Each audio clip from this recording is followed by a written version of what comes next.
नमस्कार. श्री स्वामी समर्थ. 17 जुलै 2024 आषाढी एकादशीपासून चातुर्मासास सुरुवात झाली आहे.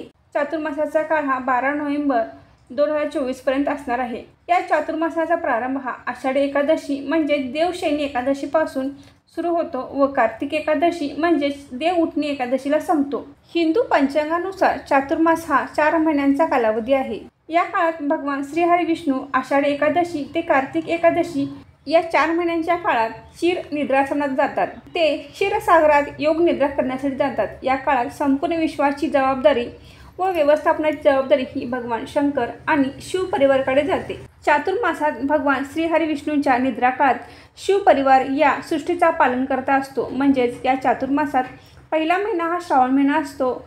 आपण या पूर्ण श्रावण महिन्यात भगवान शंकराची पूजा अर्चा करतो. त्यानंतर येणारा भाद्रपद महिना. भाद्रपद महिन्यात आपण विघ्नहर्ता गणरायाची पूजा अर्चा होते. त्यानंतर येणारा अश्विन महिना हा माता पार्वतीला समर्पित आहे. आणि चातुर्मासातील शेवटचा महिना हा कार्तिक महिना हा कार्तिकेयांना समर्पित आहे. म्हणजेच या 4 महिन्याच्या काळात शिव परिवार हा या सृष्टीचा पालन करता असतो. या चातुर्मासाच्या काळात काही शुभ गोष्टी पाळल्या जातात तर काही गोष्टी या काळात टाळल्या जातात. चातुर्मासाच्या काळात लग्न, मुंज, उपनयन अशी शुभ कार्य केली जात नाहीत. चातुर्मासाच्या काळात नॉनव्हेज पूर्णपणे बंद केले जाते. काही जण कांदा लसूणही बंद करतात. या 4 महिन्यात या चातुर्मासाच्या काळात भगवान शंकर, माता पार्वती, श्री गणेश, कार्तिक यांची पूजा अर्चा आपण करू शकतो. त्याचबरोबर आपण चातुर्मासाच्या काळात भगवान श्रीहरी विष्णू यांची पूजा अर्चा देखील करू शकतो. या चातुर्मासामध्ये तुम्ही भगवान श्रीहरी विष्णूंची पूजा करणार असाल तर तुम्ही तुमच्या घरातील बाळकृष्णाची मूर्ती किंवा विठ्ठलाच्या मूर्तीची पूजा करू शकता. आपण ही पूजा करत असताना हातात एक तुळशीपत्र घेऊन ओम नमो भगवते वासुदेवाय असे 11 वेळा किंवा जास्तीत जास्त 108 वेळा म्हणून ते भगवान विष्णूंच्याच म्हणजेच विठ्ठलाच्या किंवा बाळकृष्णाच्या मूर्तीवर अर्पण करू शकता. असे तुम्ही नित्यनियमाने 4 महिने केल्यास तुमच्या घरामध्ये अखंड लक्ष्मीचा वास राहील. तुम्हाला कधी अन्नधान्याची कमतरता राहणार नाही. माता लक्ष्मी स्थिर राहण्यासाठी भगवान श्री विष्णूंची चातुर्मासात सेवा केल्याने माता लक्ष्मी प्रसन्न होईल व भगवान विष्णूंची चातुर्मासात सेवा केल्याने घरामध्ये माता लक्ष्मी स्थिर होईल व घरावर अखंड कृपा राहील. या चातुर्मासात व्रत वैकल्ये भरपूर असतात, ती देखील केली जातात. चातुर्मासात केली जाणारे व्रत आपण आता पाहू. चातुर्मासात केले जाणारे स्वस्तिक व्रत हे कसे करावे तर आपण रोज देवासमोर हळदी कुंकवाने स्वस्तिक काढावे. उद्यापनाला हळदी कुंकवाचा करंडा सुवासिनी स्त्रियांना भेट द्यावा. चातुर्मासात केले जाणारे दुसरे व्रत म्हणजे पृथ्वीपूजा. रोज देवघरात जमिनीला पाणी लावून ते पुसून घ्यावे व त्यावर स्वस्तिक, लक्ष्मीची पावले काढून हळदी कुंकू, माळा, वस्त्र वाहून दूध साखरचा नैवेद्य दाखवून ओटी भरावी. उद्यापनाला आईला साडी नेसवावी. पृथ्वी म्हणजे आई म्हणून आपल्या आईला वस्त्र देऊन उद्यापन करावे. चातुर्मासातले तिसरे व्रत म्हणजे बाळकृष्ण पूजन. तुळशीमध्ये श्री बाळकृष्ण ठेवून जोडीने पूजा करावी. पूजा झाल्यानंतर परत बाळकृष्ण देवघरात आणून ठेवावा. यास दाम्पत्य पूजन असे म्हणतात. उद्यापनाला मेहुणे जेवू घालावे. चौथे व्रत म्हणजे नित्यदान.